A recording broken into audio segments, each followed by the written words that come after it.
Manipuri wari pambi senena tabiriba pumnamakpu amuhna taram noksari ngasisu wari masama uduna laksari wari masa sigi maming 911 wari masa sigi aibina S Banumati taminarasi wari masa 911 pung tareta silakle Romi dubu kamaina taurijano ne haujuk phau lakribasibo tombina sa thangna hairei tombigi wa tabada Suresh na pangsilai hoine mana hogdoklamini ne cheers tausi haiduna kari taurajano matamsi thengkhibadi fatte hojiki matamasida ngasaidai telephone taubasu pairakte kadai chalijano ne mabo nganta halakani haibani ne imara sasu pithakle aikoidi asaposu pangchada sasille ma ngaina fambada makoi mayam asumna ngangnaringaida Romi gate tagi lauduna sanglai bai nakoi warouba yadre ai khara thengdokre onthokpa thodok haibaduni gari nungsit taduna hangnaba marup amada sinaraga workshop amada thaname iroi loiba bus mi chin khraba amada tonglaklibani ne cheers ki langbane workshop ama ni laibaduna marol ama sel hen lawdawgi tawkibani ngayasina karibo hairuni wa ngangna sanabana nungaitriba talida aikoi leibakse yamna wai aina ga sem saba haitabane fare hayeng antana hekta haitharage fare waram mani lao bai ingsu ingle nakuna sado maipu sida salo lao sak loidringai sidane nangi gari yadrido adugane mari leinaba yamna nungaiba wari ama libi gelauni nokla duna Bobina Romi bu makut pairaga manakta phamhalle mayamna laurai hauro tarasi nangi wari do kari wari no hauro Bobina wari liba haurai bai aina mamang sahida US ta lairingai da thokhiba thodok amani nongmadi aigi kargi ye thangba maningi sakado nungsita thokre karadusu ahan banine laiba da ngairi banine Hauba budi fazana hairagasu sem sabadi ai kaya haite highway dugi matai oirapna khambadi khamhaure ai tawpham khangdraduna aigi marup jonda telephone tawki ai di gari saka sindok sinso haite karam tawni haiki zona hairakhi hai 911 da ring tawsilodana aduga gari do sembi nanaba mi khara soidana laklani aidi mana hairibadu da puning singsiludre hagidum tawriboi khallui aduna Smith kauba aigi marup amada amuk ring tawduna iteng pangbina ba hairubada kanna noklaga Smith na so hairakhi aina di kaidawruni 911 da ring tawsilo aduga ngahak ngayu karisu khalluno makoina thokpa soidana mateng pangbiragani ai wakhal itata khidre mado aigi di ahanba thodokni madugi mathaktasu miramni do tawpham khangdraduna laibak yenglage khanduna mobile paikhattuna ring tawre 911 da angakpani nupigi nauraba khonjel amana khumlai English tani ko kari mateng pangjo haibage ai samam nei khonjel aduna amukasu hairai kari thodok thoklabage kari pangjo haibage ai wakhal itata adre amukasu hangle paibiribasi 911 ni ko nupi duna khumlai mani kari mateng pangjo haibage adudagi aina khumki aigi kargi maning thangba sakado nungsi takre adudaidi mahakna wahang kaya su hanglakhi mi sokpa yaubro kar aduna kayam soklabage aina khumki kar su sokte nungsi takhibagi wani aina sindokpa haitabani adudaidi mana hairai fare adudi aina hairibase soidana pangthoklo karisu singnabirunu mateng pangba mi laklani aina kayam kuina sangadage haina hangbada mana hairai minataragi manungda yaurakani nahaki kargi mamangi bonet aduga maningi duga hangdoklaga thammu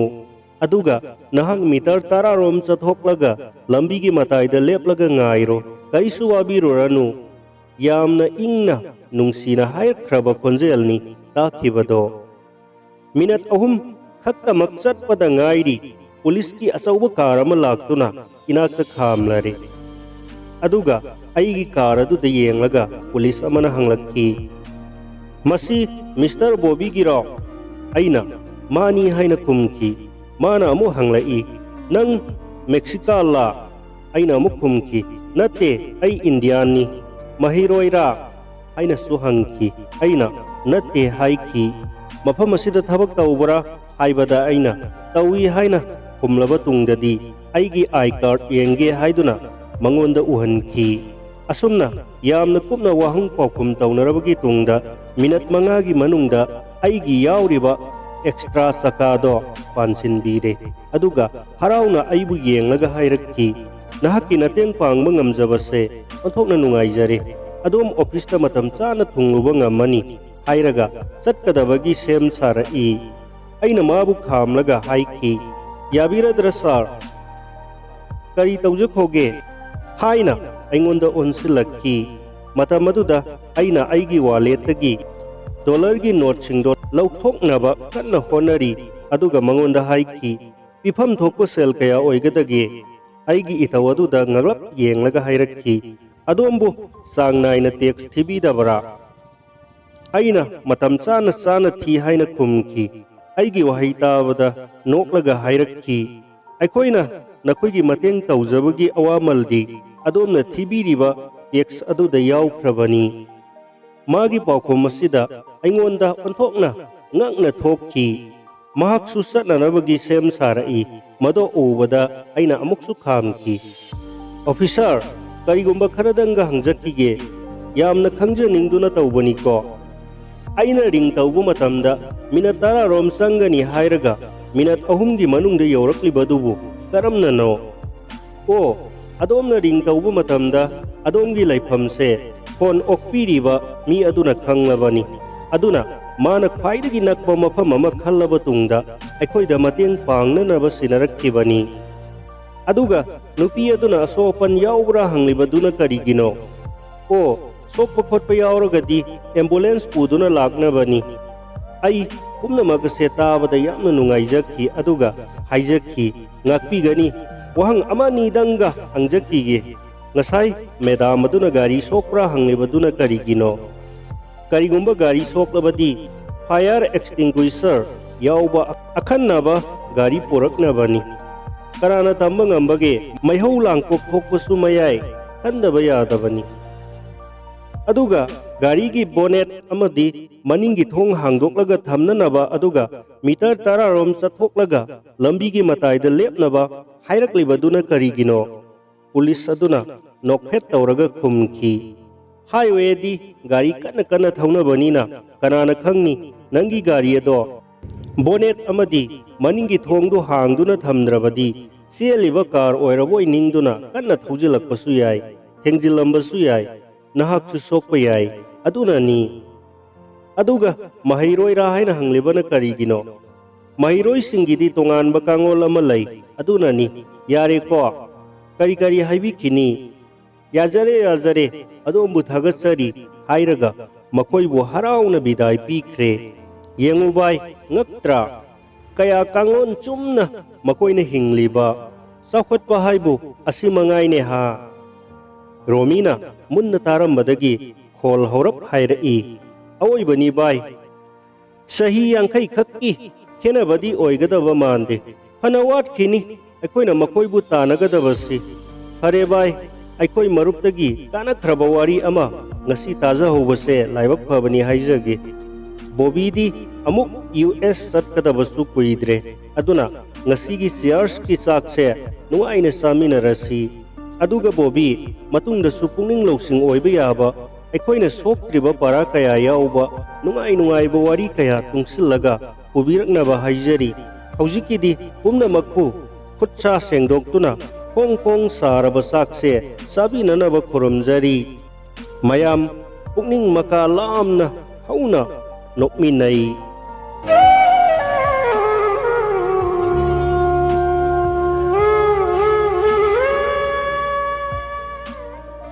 hauze amuk ani suba aroi boina miyam da wari macha amatanga lanthok tari wari masa sigi mamingna nupa se nupina ngamba natena haibasini wari masa sigi aibana Khurailatpam Revati Sharma taminarasi wari masa nupa se nupina ngamba natena Khelembaga Memtonga college tamlingaidagi nungsinarapani animak senthok watpa imungi masa ngaktani Memtongi mapado agriculture office amagi LDC ni mahangna mahakki masanupi kokhallaihan oizabi Memtonbu BA faubudang tamhalaga laingakki thabak ama tawhanduna manaw nupa tarunbu sem sabada mateng oinanaba pandamda asa tawjabani adubu laibak thibadagi gari accident amada Memtongi mapa kula taibang pan thadokuna chatkre mama ibema Kumudini su kangauna duna ningba kaina lelakle makoigi lamdam adugi MLA aduna mantri oirakpadagi kulagi maramda munna khangbana mantri aduna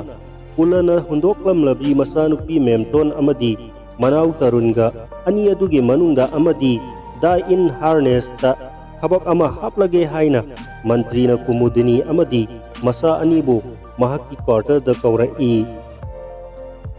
Mantri na Kumudini da masa ani sigi manungda karambana mapagi mahut oina hapuge hanglakki maduda Memtona imaga sago nagadawriba inaw tarungi oina hapiyo haibadagi yanare asumna manaw taruna mapagi mahut sinduna agri office ta clerk oina thabak tawduna mama amadi masegi thawgal tawrami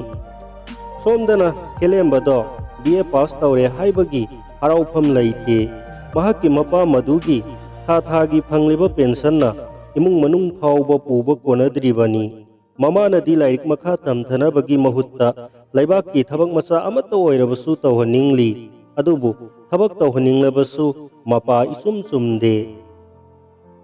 Khelembana Memtonbu asuki matik nungsijai mahakku yumgi mau oina pusinba pamlakle adubu amuksu khalli aira Memtola laingaki thabak amadi tawdaba yade haina laibak phabadagi Khelemba Manipur Rifles ki zamandar oina khalle matam khara lairaga Khelembana Memtonbu yumgi mau oina puslakki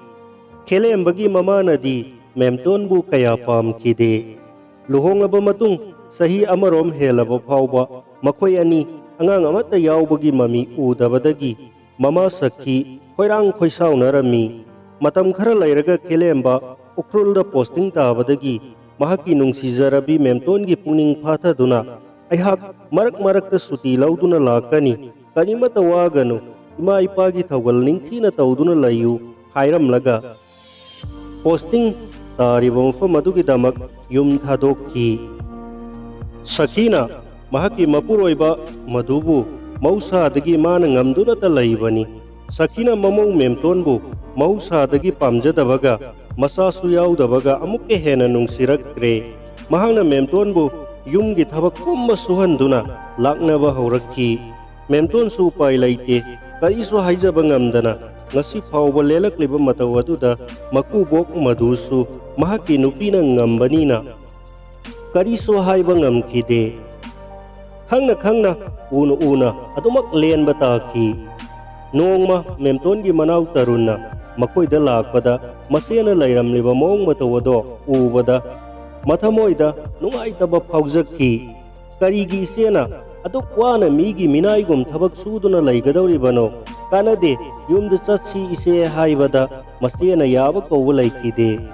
nongmagi Sakina kosi thangduna ngangba sakpada natana Memtongi asoiba tanja yengduna masam phauba phoiduna husaiba tawrabasu makubok madu karisu tawba ngamdana yengduna laiki ngasidi mapuroiba Khelembana tha amagi suti lakpada Memton haraubana awaba pumba kauthokkhai nungaijakhi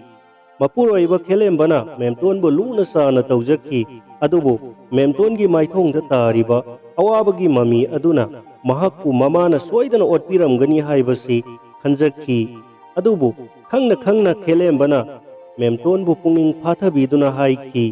punsi haibasidi awaba nungaiba anina punbani aduna warabasu wana hangba tabani aikhoigi su nongmadi soidana Purnima lakhini ꯃꯄꯨꯔꯣꯏꯕ ꯈꯦꯂꯦꯝꯕꯒꯤ ꯏꯆꯝ ꯆꯝꯕ ꯃꯑꯣꯡ ꯃꯇꯧ ꯑꯗꯨꯗ ꯃꯦꯝꯇꯣꯟꯅ ꯍꯥꯏꯔꯛꯈꯤ, ꯇꯥꯃꯣ, ꯑꯩꯍꯥꯛꯀꯤ ꯂꯥꯏꯕꯛꯇ ꯃꯃꯥ ꯍꯥꯏꯕꯗꯨ ꯑꯣꯏꯌꯨ ꯍꯥꯏꯅ ꯇꯝꯂꯝꯗ꯭ꯔ ꯃꯥꯜꯂꯦ꯫ ꯑꯗꯨꯅ ꯇꯥꯃꯣ, ꯅꯍꯥꯛ ꯑꯇꯣꯞꯄ ꯅꯨꯄꯤ ꯑꯃ ꯊꯤꯗꯨꯅ ꯑꯉꯥꯡ ꯌꯥꯎꯅꯕ ꯍꯣꯠꯅꯧ꯫ ꯃꯁꯤꯗ ꯑꯩꯍꯥꯛ ꯀꯔꯤꯁꯨ ꯑꯌꯦꯠ ꯑꯄꯟ ꯄꯤꯖꯔꯣꯏ ꯍꯥꯏꯅ ꯇꯠꯇꯅ ꯍꯥꯏꯈꯤ꯫ ꯑꯗꯨꯕꯨ ꯈꯦꯂꯦꯝꯕꯅ ꯏꯆꯥ ꯂꯩꯇ꯭ꯔꯕꯁꯨ ꯅꯪꯒ ꯑꯩꯒ ꯄꯨꯟꯁꯤ ꯁꯥꯡꯅ ꯍꯤꯡꯃꯤꯟꯅꯗꯨꯅ ꯑꯋꯥ ꯅꯨꯡꯉꯥꯏ ꯂꯦꯟꯃꯤꯟꯅꯁꯤ, ꯑꯩ ꯑꯇꯣꯞꯄ ꯅꯨꯄꯤ ꯑꯃꯠꯇ ꯊꯤꯔꯣꯏ ꯍꯥꯏꯅ ꯌꯥꯈꯤꯗꯦ꯫ ꯈꯦꯂꯦꯝꯕ ꯃꯍꯥꯛꯀꯤ ꯁꯨꯇꯤꯒꯤ ꯃꯇꯝ ꯂꯣꯏꯗꯨꯅ ꯎꯈ꯭ꯔꯨꯜꯗ ꯑꯃꯨꯛ ꯆꯠꯈ꯭ꯔꯦ꯫ ꯃꯍꯥꯛ ꯍꯦꯛ ꯆꯠꯈꯤꯕꯗꯒꯤ ꯃꯃꯥ ꯁꯈꯤꯅ ꯃꯦꯝꯇꯣꯟꯕꯨ ꯑꯌꯨꯛ ꯅꯨꯡꯊꯤꯜ ꯅꯨꯃꯤꯗꯥꯡ ꯈꯥꯏꯗꯅ ꯊꯕꯛ ꯁꯨꯍꯟꯗꯨꯅ ꯑꯣꯠꯄ ꯌꯥꯕ ꯑꯃꯨꯛ ꯑꯣꯠꯂꯛꯂꯤ꯫ ꯅꯣꯡꯃ ꯁꯈꯤꯅ ꯃꯍꯥꯛꯀꯤ ꯏꯔꯨꯖꯅꯕ ꯏꯁꯤꯡ ꯄꯨꯔꯛꯇꯦ ꯍꯥꯏꯗꯨꯅ ꯃꯦꯝꯇꯣꯟꯕꯨ ꯐꯨꯕ ꯌꯥꯕ ꯐꯨꯔꯕ ꯃꯇꯨꯡꯗ ꯃꯁꯝ ꯄꯥꯏꯗꯨꯅ ꯁꯣꯔꯣ ꯁꯣꯔꯣ ꯂꯥꯛꯇꯨꯅ ꯆꯤꯡꯗꯨꯅ ꯂꯥꯛꯅꯔꯤꯉꯩ ꯇꯥꯟꯖꯥ ꯑꯗꯨꯗ ꯃꯗꯨ ꯈꯥꯡꯕ ꯉꯝꯕꯒꯤ ꯄꯟꯈꯩ ꯋꯥꯡꯃ ꯂꯥꯟꯗꯨꯅ ꯈꯪꯂꯥꯎ ꯂꯥꯎꯔꯛꯈꯤ꯫ ꯁꯈꯤꯁꯨ ꯑꯁꯨꯝꯅ ꯇꯧꯔꯛꯀꯅꯤ ꯈꯜꯂꯨꯗꯕꯅ ꯈꯪꯄ꯭ꯔꯦꯛ ꯈꯪꯈꯤ꯫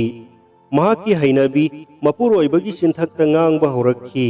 ꯇꯥꯟꯖꯥ ꯑꯗꯨꯗ ꯃꯗꯨꯅ ꯂꯤꯆꯩ ꯑꯃ ꯄꯥꯏꯗꯨꯅ ꯁꯈꯤꯕꯨ ꯇꯥꯅ ꯇꯥꯅ ꯐꯨꯗꯕ ꯍꯧꯔꯛꯈꯤ꯫ ꯇꯥꯟꯖꯥ ꯑꯗꯨꯗ ꯃꯅꯥꯎ ꯇꯔꯨꯟꯅ ꯉꯥ ꯑꯃ ꯂꯩꯗꯨꯅ ꯂꯥꯛꯄꯒ ꯃꯄꯥ ꯆꯞ ꯍꯦꯛ ꯆꯥꯅꯔꯨꯔꯦ꯫ ꯃꯆꯦꯅ ꯂꯩꯔꯝꯂꯤꯕ ꯐꯤꯚꯝ ꯑꯃꯗꯤ ꯃꯀꯨꯕꯣꯛꯅ ꯃꯆꯦꯒꯤ ꯃꯤꯆꯪꯗ ꯂꯩꯗꯨꯅ ꯃꯅꯦꯝꯕꯣꯛꯄꯨ ꯋꯥꯔꯛꯂꯝꯕꯗꯣ ꯎꯕꯗ ꯇꯔꯨꯟ ꯉꯝꯈꯩ ꯂꯩꯇꯅ ꯄꯦꯟꯖꯈꯤ꯫ ꯃꯦꯝꯇꯣꯟꯅ ꯃꯀꯨꯕꯣꯛꯇ ꯃꯅꯦꯝꯕꯨ ꯐꯨꯕ ꯇꯣꯛꯄꯤꯔꯣ ꯍꯥꯏꯖꯈꯤ꯫ ꯃꯗꯨꯗ ꯃꯗꯨꯅ ꯅꯍꯥꯟ ꯃꯈꯩ ꯑꯩꯅ ꯌꯦꯡꯒꯦ ꯍꯥꯏꯗꯨꯅ ꯌꯦꯡꯕꯅꯤ, ꯅꯪꯅ ꯇꯧꯔꯤꯕꯁꯦ ꯌꯥꯝꯅ ꯍꯦꯟꯃꯜꯂꯕꯅꯤ꯫ ꯅꯪ ꯍꯧꯖꯤꯛꯃꯛ ꯅꯃꯧ ꯅꯨꯄꯤꯗ ꯂꯥꯜꯂꯦ ꯍꯥꯏꯖꯒꯗꯕꯅꯤ, ꯅꯠꯇ꯭ꯔꯕꯗꯤ ꯑꯩꯅ ꯅꯪꯕꯨ ꯉꯥꯛꯄꯤꯕ ꯄꯨꯟꯁꯤꯒꯤ ꯉꯝꯂꯣꯏ ꯍꯥꯏꯔꯝꯂꯒ ꯑꯃꯨꯛ ꯍꯟꯅ ꯐꯨꯗꯕ ꯍꯧꯔꯛꯈꯤ꯫ ꯇꯥꯟꯖꯥ ꯑꯗꯨꯗ ꯁꯈꯤꯅ ꯃꯦꯝꯇꯣꯟꯒꯤ ꯃꯅꯥꯛꯇ ꯆꯪꯁꯤꯜꯂꯛꯇꯨꯅ, ꯏꯃꯥꯒꯤ ꯏꯕꯦꯝꯃ, ꯑꯩ ꯅꯉꯣꯟꯗ ꯌꯥꯝꯅ ꯂꯥꯟꯈ꯭ꯔꯦ, ꯏꯃꯥꯕꯨ ꯑꯃꯨꯛꯇ ꯉꯥꯛꯄꯤꯌꯨ, ꯑꯩ ꯑꯃꯨꯛ ꯍꯟꯅ ꯏꯆꯥꯕꯨ ꯑꯣꯠꯂꯔꯣꯏ, ꯑꯩꯕꯨ ꯑꯃꯨꯛꯇ ꯉꯥꯛꯄꯤꯌꯨ ꯍꯥꯏꯅ ꯃꯈꯣꯡꯗ ꯇꯨꯔꯔꯦ꯫ ꯃꯦꯝꯇꯣꯟꯅ ꯃꯃꯥꯕꯨ ꯀꯣꯟꯈꯠꯇꯨꯅ, ꯑꯩꯉꯣꯟꯗ ꯑꯗꯨꯝꯅ ꯍꯥꯏꯕꯤꯒꯅꯨ ꯏꯃꯥ, ꯑꯩꯅ ꯂꯥꯟꯕ ꯉꯥꯛꯇꯅꯤ, ꯅꯆꯥꯅ ꯏꯃꯥꯕꯨ ꯈꯨꯔꯨꯝꯖꯔꯤ꯫ ꯃꯦꯝꯇꯣꯟꯒꯤ ꯃꯊꯃꯣꯏ ꯆꯥꯎꯊꯣꯛꯆꯕ ꯃꯇꯧ ꯑꯗꯣ ꯎꯕꯗ ꯀꯨꯃꯨꯗꯅꯤ ꯃꯃꯧꯕꯨ ꯀꯣꯟꯈꯠꯄꯤꯗꯨꯅ ꯃꯈꯣꯏ ꯑꯅꯤ ꯀꯞꯃꯤꯟꯅꯈꯤ꯫